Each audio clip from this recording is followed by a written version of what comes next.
Amazing. Let's get started. Thank you so much, everyone, for joining us today on this lovely Monday morning or afternoon, depending on where you are. I'm really grateful that you took time out of your busy schedule to sort of sit in on this conversation with us as we talk about my favorite topic. I know one of Helen's favorite topics, and something that we think really has the impact to make a huge impact, to change the lives of the folks who are joining us here today, and really change the way that we work on a day-to-day basis in a positive way. So I'll start. For those of you that don't know me, I see some of our partners are here. We have some new folks. My name is Justin Wenig. I'm co-founder and CEO of Coursedog. And in a second, I'll tell my story and talk a little bit about Coursedog before we get into a discussion on mindfulness. But I'll pass it. Before actually I pass it, I'll just say, Helen and I, when we first connected, we really bonded over this shared passion for mindfulness. And every time Helen and I talk, we end up speaking for like 5 hours because we're so passionate about this. And so I hope that some of that passion will exude into this conversation. But Helen, I'll give it to you for an introduction. Thank you, Justin. Yeah, we go down the rabbit hole, so we'll have to watch our time today. Hi, everybody. Thank you so much for joining what I think is going to be just really interesting. I am so thrilled to see so many names that I recognize, so thank you for coming. I am Helen Garrett. I'm the University Registrar, Chief Officer, Enrollment Information Services at the University of Washington, and I've been geeking out in mindfulness for about 17 years now, since 2004, but I'll tell you about my story in a second. But thank you for joining us and for caring enough about yourself to make this a priority. Amazing.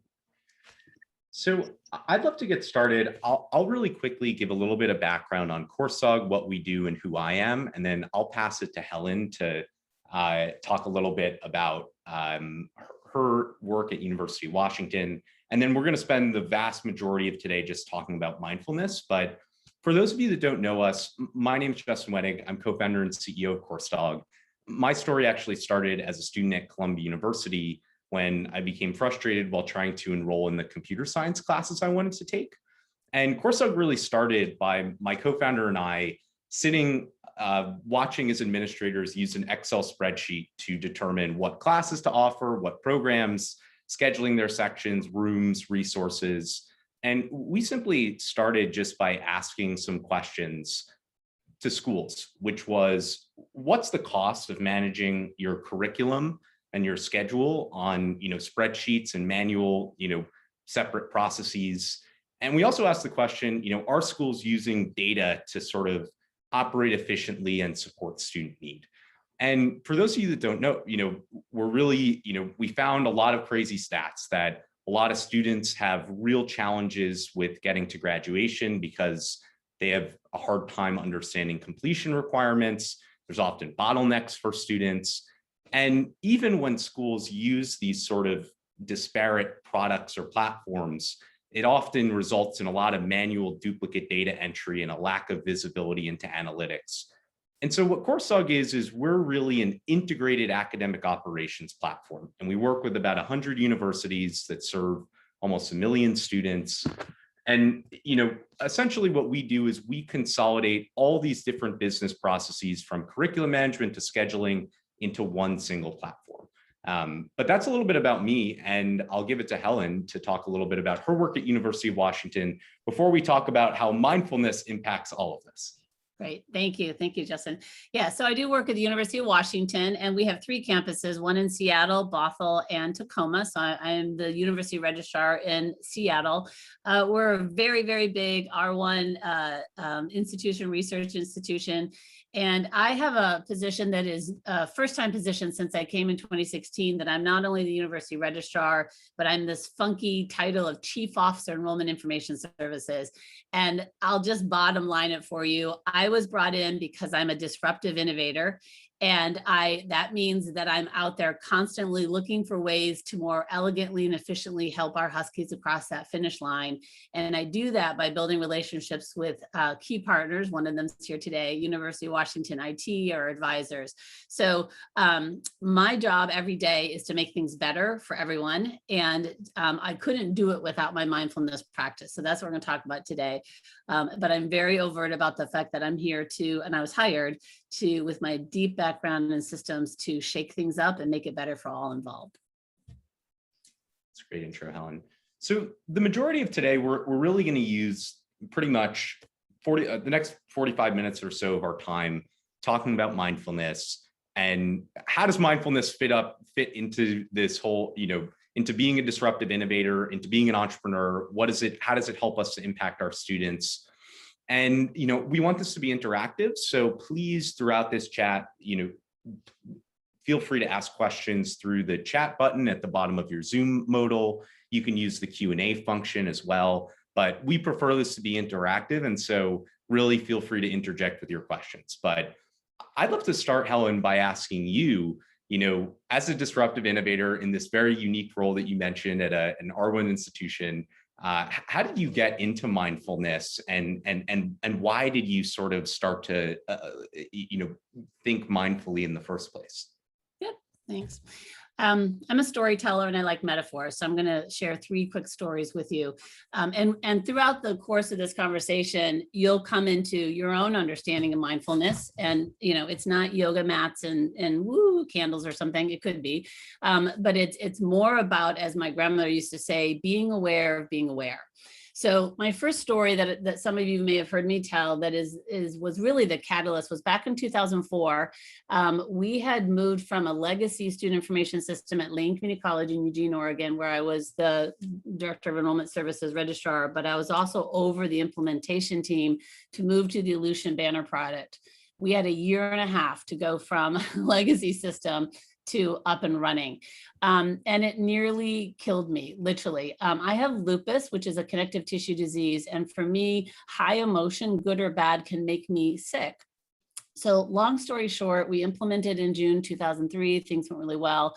But in September 2004, I came to be very, very ill, but I didn't even know it. I had given my complete all. I had abandoned, kind of not paying attention to my young kids and husband at the time, and had not taken any time off. And I became very ill with my lupus. But as my doctor said, it's like my arm was on fire and I didn't even know it. And if I didn't take 6 weeks off immediately, I was going to be taken out of building 1, either in an ambulance or a hearse. So I'm not trying to be dramatic, but it was a huge wake-up call that the growing up as a daughter of a university vice president, my mom and a big time lawyer, all of the stories about what it meant to work hard and give to the office, and that's your priority. That narrative had so badly eroded my sense of self that I almost died. So I had to take 6 weeks off. And in that time, I had to become more acquainted with who I am. And so I went and just started reading everything I can. The word mindfulness wasn't around so much, but it was like the precursor to mindfulness. So to make sure I was committed to what I was really talking about, I started doing this talk at PACRO and ACRO and anyone that would have me, called Where Does My Job End and My Life Begin? And it was really my own commitment to being present and to paying attention. My kids would be trying to tell me about what was happening on SpongeBob that day, and I'd be more worried about how I was going to make degree coding work in Banner. And so that launched me into just this incredible journey over the last 17 years of being committed to being aware and to be sensitive to more than just the ones and zeros in front of me. 2 examples from this weekend, just to show you how often and how this mindfulness grounds me. On Friday, my soon-to-be mother-in-law passed away from Alzheimer's, and it was a gift. But the metaphor is that we watched over the course of 9 years, her body keep going, but her mind going away. And it's really easy for all of us just to keep going. We're going to keep breathing. We're going to keep eating. We're going to keep going to meetings and doing our work. But what if our mind isn't there, right? So mindfulness is just being aware of what's going on around you. And so knowing that she's gone, now we're going back and revisiting, good memories. But your body is going to, and especially the older you get, going to just keep going. But you cannot be attuned to what's happening around you. Final quick story. This weekend, my precious son, who's almost 30, came to visit from Eugene, and he and my daughter and I went on a hike near Mount Rainier, and I was hiking while old, believe me. But I got out of the car and realized that my Apple Watch hadn't been charged. And my first thought was, oh no, how will I track and be able to tell people I did this incredible hike? So as I put the dead watch in the car, I thought, wait a minute, I am with my son, who I never see, and my daughter at this beautiful venue. And it gave me that. And so that's mindfulness, where in the past, I might not even thought about it, except, oh, my watch died. What a bummer. I can't brag about this height. Because I stopped and said, wait a minute, what a gift that I just get to be in the moment and present with them. So those three examples hopefully give you a sense of mindfulness is nothing more than being aware of being aware of your thoughts, what's going on around me. But I need to tell you, I was able to get my lupus so under control that my doctor said I couldn't have faked my blood results. I couldn't have faked my numbers. Because of my mindfulness practice over these last 17 years, my lupus is really down in remission. And that is because I just am not letting as much stress in, even though there's tons, as a university administrator, tons of stress around me. So for me, it became very personal and it actually saved my life. Wow. And I'll give a quick, background into how, how I came across mindfulness, but I don't know if it will be as eloquent as yours, Helen. Oh, everyone's journey is their own. Go ahead, can't wait here. So, when I started Coursedog, when my co-founder and I about 3.5 years ago were computer science students and we ran into this problem, I thought that creating a successful company and coming out of school and making my parents proud and making people around me happy was what was going to lead to a happy and purposeful life. And I think a lot of students actually, if you go in the trenches, your brain's not fully developed and a lot of it's geared around social status and how do I make my parents proud and things of that sort. And, my co-founder and I started, it was really a project. We said, hey, let's see how this goes and what happens. And, never in our wildest dreams, going back about maybe 2.5 years ago when we first started to sign on partners, we never thought that universities would, at the time, take a shot on a couple of kids. And it was so exciting and things were we were signing all these new schools and we were hiring employees and it was like everything that we had imagined. And yet I was working 15, 16, 17 hours a day. I felt like I had to respond to every school's email on a Saturday or Sunday. And I felt just more purposeless. I felt very depressed. My co-founder, similarly, we loved what we were doing, but what we were doing had become our lives and had captured us so that I couldn't think about other, it was everything, right? And where I really started was I'd always done a little bit of meditation, but I told myself, this can't be what purpose is. That what purpose is can't be me just going and trying to build the biggest company possible. That's a very selfish and myopic view, and this was sort of my initial spark where I had a moment where I was like, this can't be what I was searching for in my life. And it really started with just creating a disciplined practice of meditation. I started at about, 10, then 20 minutes a day. And slowly, and meditation is just an application of mindfulness. So I don't want anyone who's here to think, oh, this is all about, I need to meditate or anything. I mean, I think Helen described it so well, which is that, mindfulness is really just about that being in the present moment. It's that awareness of being aware. It's that not, being in the future and thinking, oh, what's all the problems that are, on a Saturday that's going to happen at work and et cetera, et cetera. And the results were stunning. I mean, my average level of happiness has gone from maybe a 3 to a 9 today from just my mindfulness and meditation practice. My co-founder, his average level of happiness, I think I could describe, has probably gone from a 2 to an 8.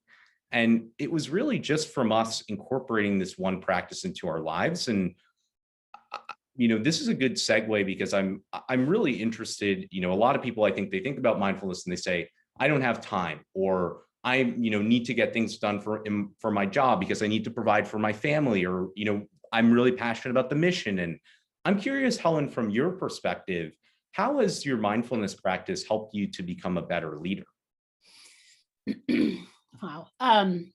Thank you for sharing that, by the way. And I do not meditate. I've tried, can't do it. So that's the most important message of this whole conversation is It's about what works for you and your lifestyle.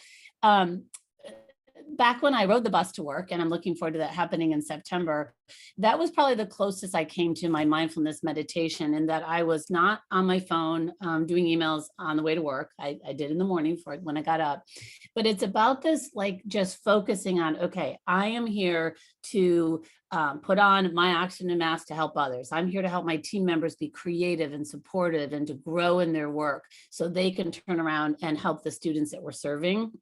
And just being in that focused place doesn't mean you have to, assume the lotus position or something and be able to do that. It's just about concentration of thought beyond just the business. So the way that one of the tools that I use, and some of you on the call today know this about me, is for about 20 years I've been doing peer mentoring sessions. And really, Justin, that's where I think you and I fell into it, because we somehow, I think, our higher selves sniffed each other out or something, that we were both kind of in the space, because, like, how do we end up here? So I put these in purple on my Outlook calendar, but probably 2 to 3 times a week. And I did 2 yesterday afternoon on a Sunday.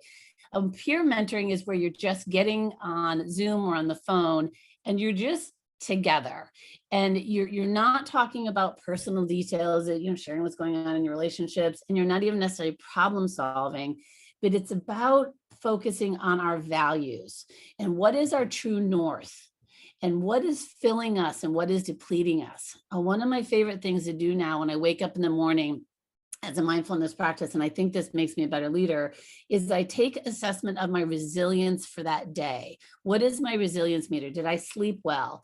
Is it a busy day? How am I feeling? If I'm feeling low energy, not so confident, my imposter syndrome is raging, I'm going to try not to make good decisions or big decisions that day, where if I've had a good sleep and I'm feeling good, I might come on a little bit stronger. That simple act of just taking an assessment of your resilience on any day can make a huge difference in what you're doing. But this is the kind of thing that we talk about in our peer mentoring.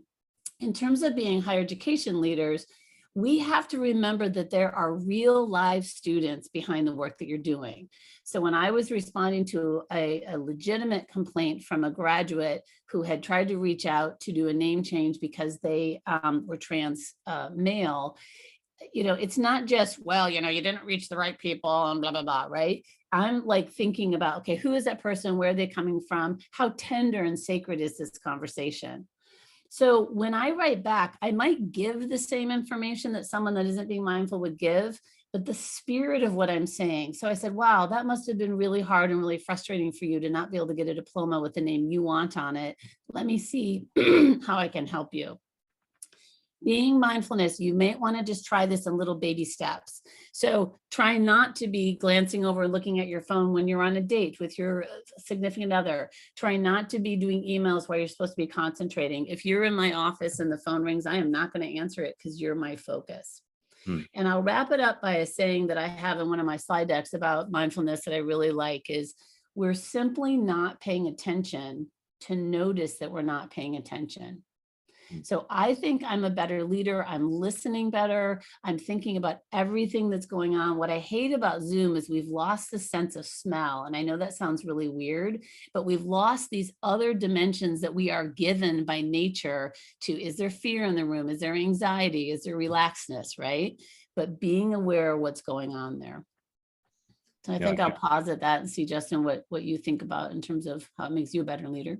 Yeah, no, I love the description of sort of just, not looking at the phone and doing these check-ins early in the morning, because I totally agree from my perspective. This has just made a huge difference.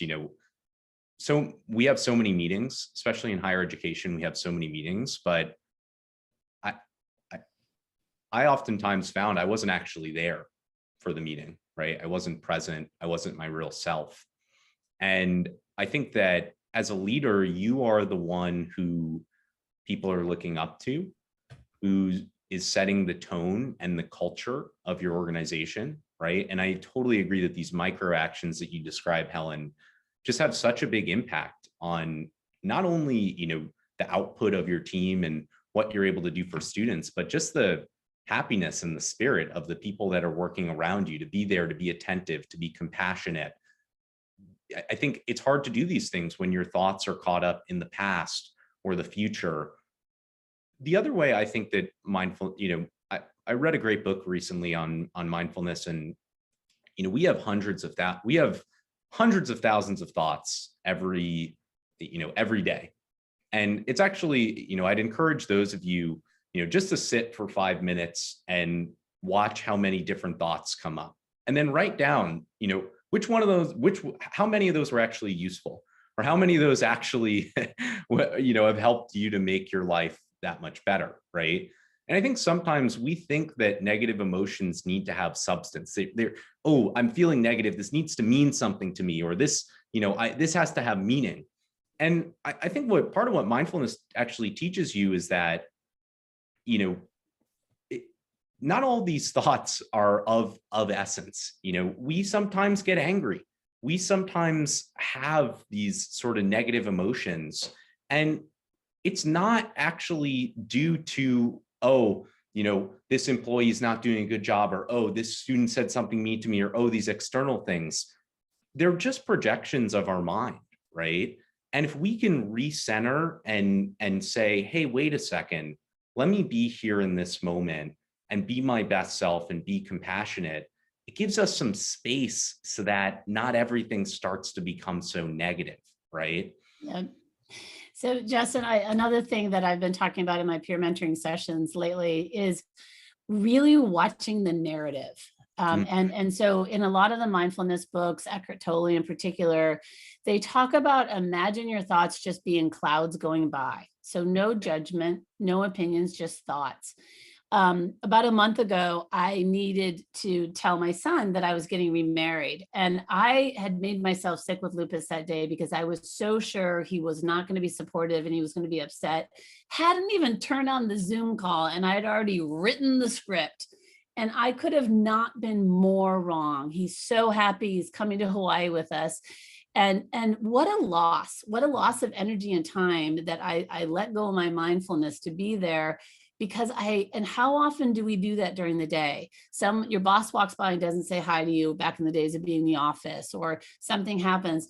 You've already created this entire narrative that you don't even know is true. So I think what you're saying, Justin, and about being mindful is just let thoughts be thoughts. Don't ignore important things like stop signs that say stop. But what if we were to step back and just be watchers of ourselves and watchers of what's going on? If you just try this in little bites, because it's a lot if you haven't done it, I think you might be surprised to catch yourself and go, oh my gosh. So my even reflecting on that and thinking about what a waste of energy that was to tell a different narrative. I wouldn't have been able to do that before I had a mindfulness practice. I wouldn't have thought about what happened.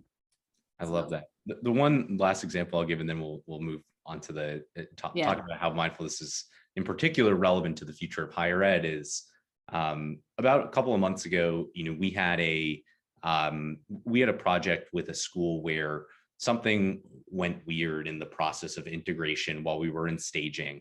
And the school justifiably was, frustrated. This was one of our early customers, was one that I had actually handled early on myself, and I had been really involved with, and that I really cared about and had a great relationship with. And the person on our team who was in charge of the integration and who I'd passed off the integration to, when this event happened, I started asking, I immediately felt like deep down, I was like, oh, like I really care about making this school have a positive experience. And I know I gave the right resources. And I started like telling all these stories to myself, essentially, which summed up to, this wasn't my fault. It was someone else on my team's fault. That's why this happened, And the funny thing is that as a leader and as an entrepreneur, that's never the case. You hired the person, I was the one who did the handoff document. I was the one who did all of that. And from this mindfulness practice, even though I had that deep, like, frustration and anger that I felt in my stomach, I noticed it. And I noticed that I was being a jerk, asking this person these questions. I was just being a total jerk. And so I stopped and I said, I actually got on a call with the school and with the employee, and I said, here's why I screwed up, right? And how much better could your decision-making be if you can untie yourself from the ego, untie yourself from the story, untie yourself from sunk cost fallacy and all these different mental heuristics and cognitive biases that we have. And So yeah, but I'd love to transition, Helen. Why do you think that mindfulness is important to where higher ed needs to go over the next 5, 10, 15 years? Yeah. And I'll probably kind of combine both of the next two questions into one. Next month for semester schools and for week quarter schools in September, we in higher education are going to go through just an unbelievable transition. We're bringing back 2 freshman classes, the class of 2020 and 2021. We've got colleagues who don't want to leave, like I don't, Priya, my pandemic kitten. We've got people who got used to being at home. We've got people who can't wait to get back. And there's also looming this sense of, which is a conversation that was already underway, is what is the value of higher education? Now that we've gone through this pandemic, why do I need to be on campus? Why do I need to be in a classroom? Why can't I sit at home and learn what I'm doing? So what I would say is my role as a university registrar, and if you're in a capacity where you're impacting students, which you probably are, we have to be mindful of what all of this, like if we could see the kinetic energy that's about to unfold and unleash on our campuses in light of already this kind of questioning moment the college, the country had, and is there value to higher ed? It would be like this unbelievable tangled word cloud kind of thing. So for me, as we're looking at the future of higher education and how can we help our students, it goes back to a mindfulness practice of, again, what are your personal values? And would people know those? What are the values of your office? What are the values of your university or college or organization? And where does your focus lie? And if it's truly on the students who are serving, in addition to researchers and that kind of thing, how can your mindfulness practice bring you back to that? So right now, I'm about to jump into a fight that's going to be hard, which is I think it's time for the University of Washington to let people have whatever the name they want on their diploma. But I'm going to run into some people who are going to try to say it's a technical issue, which it won't be, but it's more like, well, I just shouldn't do that. So in that moment of being disruptive innovators, as higher education uses new technologies and new ways of responding, these brilliant computer science students like Justin and his colleague that are creating these tools, if we can be aware to get over ourselves, get over that there might be a better product than we have ourselves, get over that someone well, this is the way it's always been. So I think as leaders, if we aren't thinking about the surround sound of what is having an impact on our students, our advisors, our faculty, and each other, and what is going on, we're going to miss incredible opportunities for higher education to evolve. The first thing anyone's going to say is, oh, I don't have money to buy a Coursedog, or I would never be able to do that. I don't accept those limitations. And I walked in the door in February 2016, and we had a preferred name policy implemented by September that had been stagnating for 12 years. I quickly figured out what was going on. I focused on the student. I built relationships, found out it wasn't a system thing, and made it happen. So for you, if you can be thinking about harnessing a mindfulness practice as higher education evolves, and a disruptive innovator is one who's willing to challenge the status quo. But I got to tell you, the reason why I'm getting so much done so far is I'm building relationships, which is mindfulness. I'm paying attention to what are the social mores, what are really the barriers and things that are happening. So I have these massive antenna up at all the time that I'm using to innovative and system-wise make a difference for things moving ahead. No, I love that. And I love one of the things that we've talked about in the past, Helen, is that the importance that those relationships have to you being able to be that sort of disruptive innovator, and how your mindfulness mindset allows you to cultivate those deep relationships. I guess as a follow-up, I'm curious how when you form relationships with, when you go and you have these hard conversations with folks, such as, hey, we really need to allow folks to choose their own name or be able to change their name on a diploma, and you run into resistance, how does mindfulness help you to sort of deal with that situation? Does it actually make you, does it push you to be willing and have the courage to go further, or does it allow you to express compassion? I'd love to learn a little bit about what that looks like. Yeah. Well, the first thing is I did a lot of work on ego. And thank goodness before I got my doctorate, because I started my doctoral program thinking I was going to be a community college president and I knew all the answers. And I finished as Dr. Garrett knowing I know nothing. So I had to set my ego aside, right?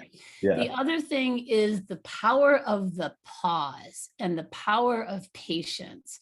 And so what I have to do is look at all of the confounding issues that are out there, and I have to decide how much I'm going to die on my sword to make something happen. But there, right now it's another story, but I'm trying to create this identity portal where people could actually go in on any given day, just university information only. What is my race and ethnicity? How do I see myself? And we could use that data internally. And I can't get people to jump on board because they're so afraid of the liability or the privacy or something, blah, blah, blah. So mindfulness helps me to slow down, to not be raging as a Porsche as I tend to, but to just have some confidence that if I have enough conversations with the right people. And the other trick I've learned, by the way, is just start talking about stuff enough. It cracks me up that I've made up like names of things, like this thing called, I don't know what it is, but anyway, my major, my UW or something, that my major, to be able to track people's changing majors. Things will show up in meetings that you're not even in. So the number one thing I guess I would say is it's not about me. Appreciate the pause, knowing that we're going to get there eventually, but it may not be today. And the relationships, the peer mentoring and the connecting I get to do with people, I'm so blessed that I get to do this. But what it does is it gets people to trust me and to know what my true north and my values. And this is not about Helen Grace. This is about what is this effort we're trying to make happen. And I have to tell you that it's likely that people who have worked with me will tell you that when they come out of a project that we're on together, and you feel like you have grown, you feel like you have contributed. It's not me that led it, everyone's in it. And that's a great way for team members to feel, especially these precious IT people who could go anywhere they want and work at home full time right now. We've got to take really good care of our system people for that reason. I want to make sure, Justin, that we have a chance to hear from our audience. So I just want to make sure I'm watching the time, but I know we've been throwing so much out, but I'm hoping that we'll get to hear some tidbits or some questions from people too. So I just want to make sure I'm not talking too much, I guess. Oh, I agree. Yeah. For everyone who's here, please feel free to start firing away questions. We really do want to make this interactive. So even if it's something simple, there's no dumb questions when it comes to mindfulness. Or it could just be a thought or an observation. It doesn't have to be a question, and we can just see that. But I know, just like in peer mentoring, it's not a one down. It's not like, oh, I'm the almighty Helen who's 57 and telling you how the world works. It's about being in this together. So if you have things that I'd especially like to hear, if you've heard anything from Jess and me so far that really touches you or you resonate to, or if you have a question, but we can keep going. But I just want to give people that chance to jump in now so it can be interactive. The only thing I wanted to add on that topic, and I think you so eloquently described how we're going through such an incredible time of change in higher ed, is I see so many administrators right now are so overworked. And one of the challenges with overwork is I think sometimes when you work a lot, you can't stop thinking about work, and it creates this almost self-fulfilling cycle, right? That impacts your mental health, and where you always feel like you just have more and more and more and more, right? Yeah. I think mindfulness is a really great antidote to that, just from a personal perspective. For those of you who are here, it's not to say that your work's going to go away, but it allows you to approach it in a more smart way. And I've found that now that I practice mindfulness, the amount of quote work that I tell myself I need to do, like, oh, I need to do this, is like suddenly not really there anymore, right? Because I'm better at prioritizing. The one other thing I wanted to say is I just read an amazing book called Good to Great, which talks a lot about my favorite ever, all-time book. Yep. Yeah. Jim Collins. Fabulous. Yeah, amazing book on leadership. And one of the things he talks about is some of the best executives that they surveyed, as an example, Walgreens. Walgreens was not the Walgreens that we see it as today in the 1980s. It was a very different company with a different entire business model. And what great executives are able to do is they're able, actually, a lot of them are able to say, wait a second, this part of my business is not working, or even my whole business is not working, and listening really closely to customers, or in the higher education case, students, to understand why it's not working. And what requires a lot of courage and mindfulness is to be able to look at your own job, to be able to look at your own office and say, am I just, supporting manual data entry for an institution that is churning lots of students, for an institution that's losing students, for an institution that's not and how do we look at these things and not feel deep down that, oh, let's just shove this under the rug because like this is someone else's problem, or this is going to impact my job in some way that scares me. How do we look at these things and be able to be present and courageous and not have the ego sort of get in our way? And that's hard, right? Like Yeah. I've had this many times where I've spent a lot of time working on something and then I'm like, all right, I look deeply into a new product and I'm like, this is so exciting. I really want to do this. And then one day I look at the data and I get in a meeting and people are like, this doesn't really make sense. And I'm like, it doesn't feel good. But I guess just transitioning here, Helen, I mean, how do you see mindfulness? I think you cited an amazing example, which is just the way that you respond to students, and how to express empathy in that practice. But how do you see mindfulness as helping us to better support students on campus? Well, again, it's using all of the information around you and not just what's right in front of you to help make a decision. So when you're thinking about how we're going to serve students, what is it that they need? How can you be the voice for them in terms of making things better? The student with whom I was communicating yesterday wanted to know how to change their gender. And so I realized that we had no instructions on our website on how to do that. So if I only focus on what was in front of me, I'm not going to see the full picture of responding. And the point of it is, so trying to be with people at work and not just focusing on the work, but listening during the pauses. And the most important thing I've learned, and where I think it can help in the culture of organization, is making a space for everyone to contribute. I'll tell you about a practice that I do at the University of Washington. I don't care how big the meeting is I always give 5 minutes for a quick run around the circle to make sure everyone had a chance to contribute. And I guarantee some of your best gifts in terms of ideas to fix a problem or how to move ahead are going to come when I do that, because I've recognized that not everybody jumps in and everybody communicates in the right way. So I think you can start to have an impact on the change of your organization by being mindful, by practicing it. And so by being a mindfulness leader and having that impact, and even overtly saying, you know what, I really think we want to step back and maybe not make the decision today, because I think all of us kind of sleeping on this and chewing on this idea and making sure we've brought all thoughts into this, all ideas, we might have a better solution tomorrow than feeling like we've got to make it happen now. Mm. Let me clean up and just tell you some thoughts on how to begin a mindfulness practice. And then hopefully I see there's something in the chat we can respond to, if that's okay, Justin. Yeah, perfect. So the most important thing I can say with you is there are 80 bazillion blogs, books, videos, things that you can read on mindfulness. And what I would suggest is really read the cover description and to see one feels good for you. Again, it doesn't have to be yoga mats and meditation. It can, but it doesn't have to. But it's really on just how every time you catch yourself not focusing on the now. They say that the depression can be looking backwards as to what happened and anxiety is looking forward.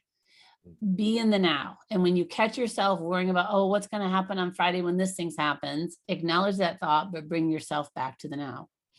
Another concept that I talk about in one that I got from one of my books is this idea that remembering your second grade teacher is a memory. Being aware that you're remembering your second grade teacher is mindfulness.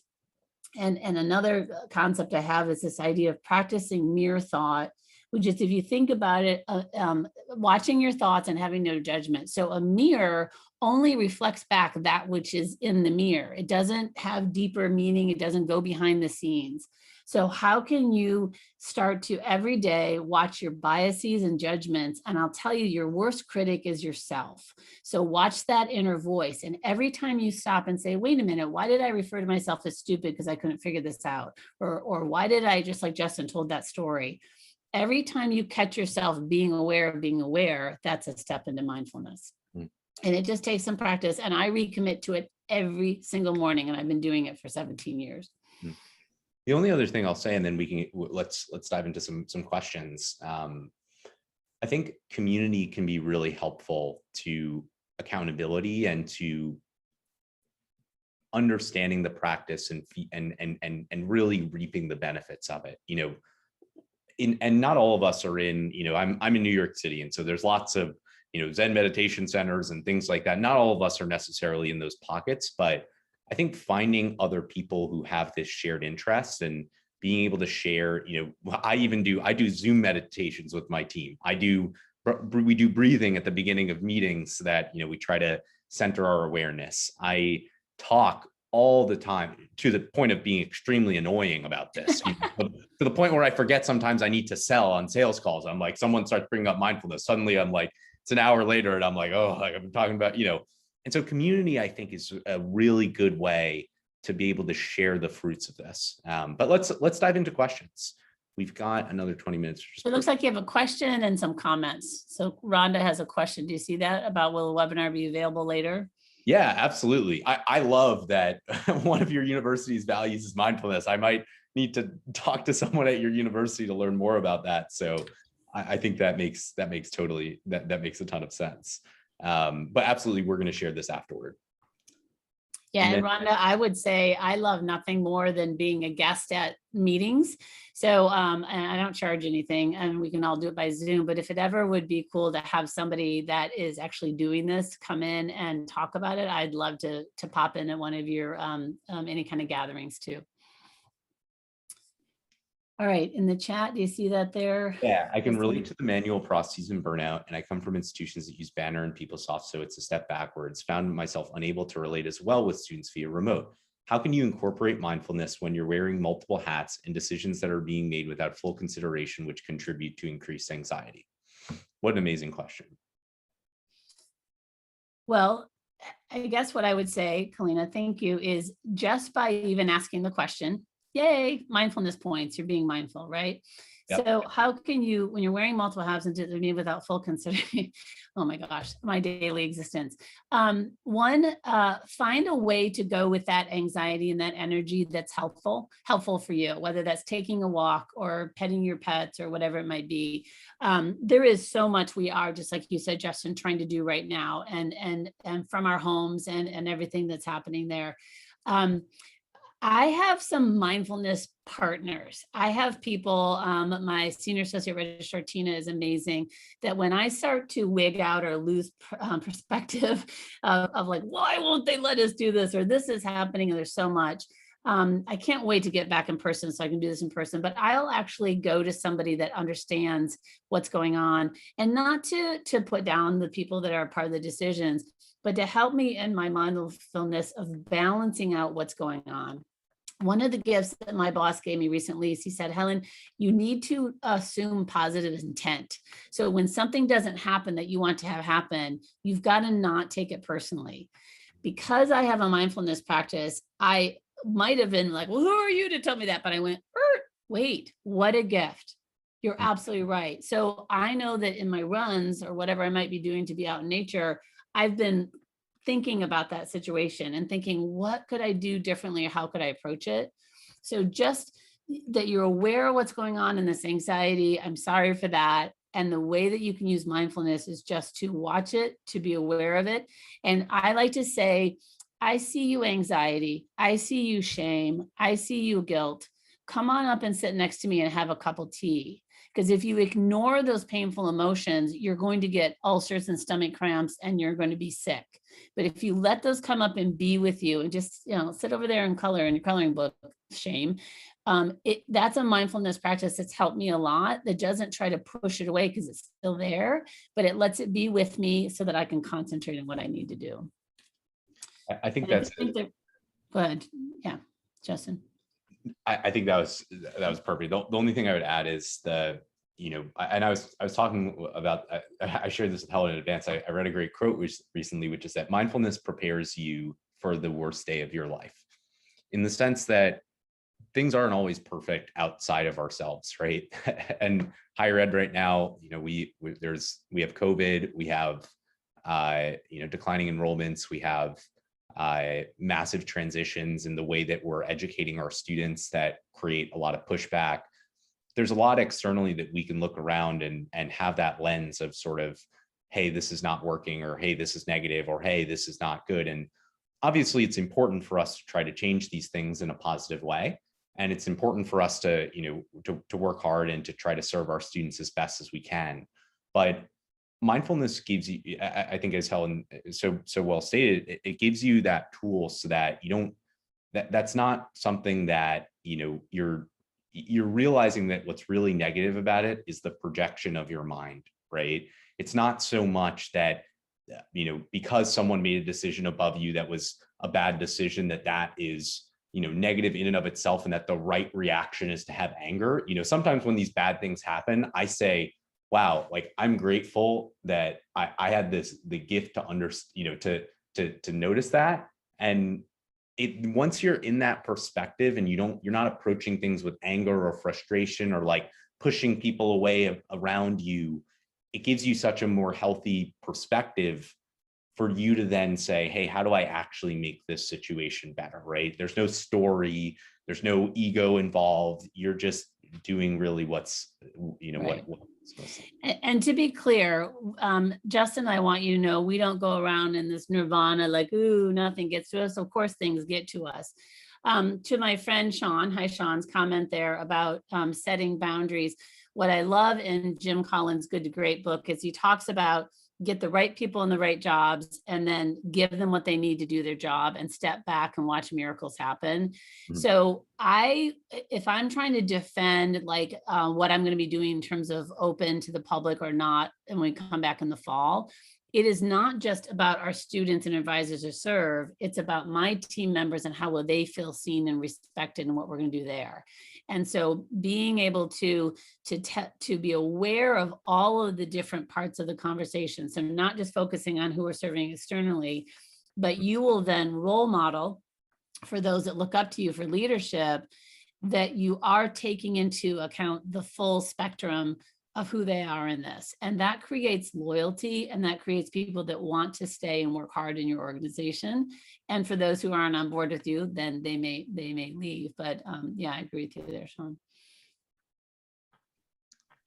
Amazing. Helen, was there anything else that you wanted to share? I think we have another couple of minutes, and I think we can even wrap up a little bit early. I'm not going to do a demo. I'll do a screen share for a second. But was there anything else that you wanted to share with the folks who are here? Yeah, oh gosh, there's so much I could say. I know. I think that I would just say again, be loving and be kind. The most important voice is the one that your ears hear when you speak, and the connection from your heart to your mouth is really important.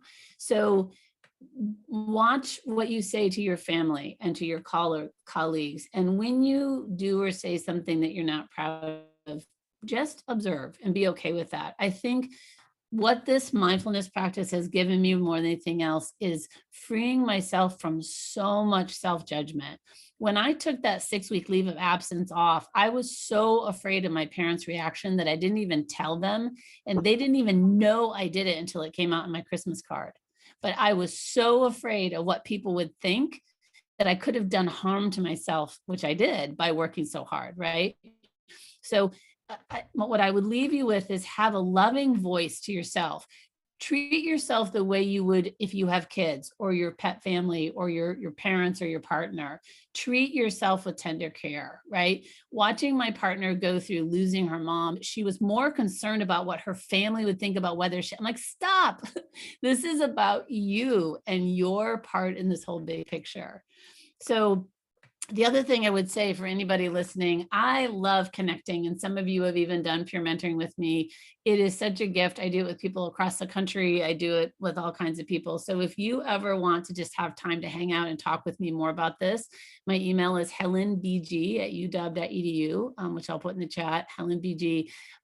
By being able to connect with others for you, whether it's with me and you or you with others, and same thing with Justin, I know the more you can practice anything, the better you're going to get at it. And so just like if you're trying to learn a new skill, mindfulness is a new skill. So having someone that you can practice with and say, okay, or like hold you accountable for that will help you get better at it. If you want to do meditation there or, yoga, there are classes that can help you with that. And that really serves a lot of people. But even if you only made a commitment to mindfulness 10 minutes a day, set it on your phone to go off at a time, probably when you're not be interrupted, you could then start to build that practice. And I bet Justin will say, after a while, it just grows and grows and grows, and it becomes something you just don't even have to think about. Yeah. No, I appreciate you sharing your contact with folks, Helen. And I'll just say that for those of you that are here, I think emailing Helen about mindfulness 100%, you will get, I think I would strongly recommend it. I love having these conversations with Helen, but Helen also as a disruptive innovator is definitely someone that I would recommend learning from. So I hope you don't get a bunch of stuff in your inbox, Helen, but I would, for those of you that are here with us right now, I definitely would recommend taking Well, and let me be, make no doubts about it. Justin and his co-founder are disruptive innovators. They were students who were brave enough to say, this sucks. I can't get my classes. I can't figure out what's going on. And how cool that you have the brainchild and the ability to create this. And know that whatever position you're in, you can be a disruptive innovator. I used to be for 1 year, I was the president of the PACRO, Pacific Association Collegiate Registrar Admissions Officers. And I really spent a lot of time trying to train the members of how to interact with what we call vendors or business partners, right? You on the front lines, or you who are actually doing the work more than anyone else, knows how crazy it is. Like, can you believe this? At the University of Washington, we cannot put an international phone number in our student information system. This is the year of our Lord, 2021, and we can't do this, right? So how incredible is it to think about an alternate tool that might do that? So what I would say to you, being a disruptive innovator doesn't mean you have to have the positionality that I've worked myself up to in my career. It means, how can I do things different? How can I do things better? How can I make things easier on people? And everybody along the whole spectrum of making a decision about a new way of doing business, whether it's a third-party software or changing your policies, if you don't say something, if you don't make your presence known and at least bring it up, how is it going to happen? And so remember that disruptive innovator is not just for those that have the power to do something. It's everyone along that spectrum, which is saying, we're not satisfied. We would not have this amazing tool, I can't see it in my hands, if there had not been disruptive innovators that wanted to create the iPhone or anything else, right? Or Uber or the microwave, whatever it is. So yeah, that's my disruptive. We can all be in that. Oh, I love that. Well, Yeah. Thank you everyone so much for joining us. Similarly, feel free to reach out to me. I'm happy. I will talk with any of you about mindfulness. I will take my Coursedog badge off, and I would love to speak with any of you about mindfulness. For those of you that are interested in Coursedog, feel free to reach out to us. We're, like I sort of shared and alluded to, we're an integrated academic operations platform that we cover from helping you to project course demand to scheduling your sections optimally and enforcing scheduling rules, curriculum management, publishing to catalog, and now we're doing some student planning as well. And I'd love to speak with any of you about that, but that wasn't the focus for today. I'm so grateful for all of you for joining, and Helen, thank you so much for doing this. Yeah, I think I did put my email in the chat. I'll put it again just in case. So it's helenbg@uw.edu, like Helen Boy Girl at uw.edu. And yeah, Justin, thank you so much for being my friend and for putting this together. I am doing at our IT conference coming up in September. What is the nexus between IT and mindfulness? So it's really got my nice. going. So I want to join that. Yeah. So thank you. And colleagues, again, I'm going to repeat what I said in the beginning. Thank you for loving upon yourself enough to take time from your very, very busy schedule for today. Spread the word in terms of definitely Coursedog, which I love, but also just with mindfulness and what it might mean. And it's just like my Nana said, just being aware of being aware. Thank you, Helen. Bye, everyone. Bye-bye.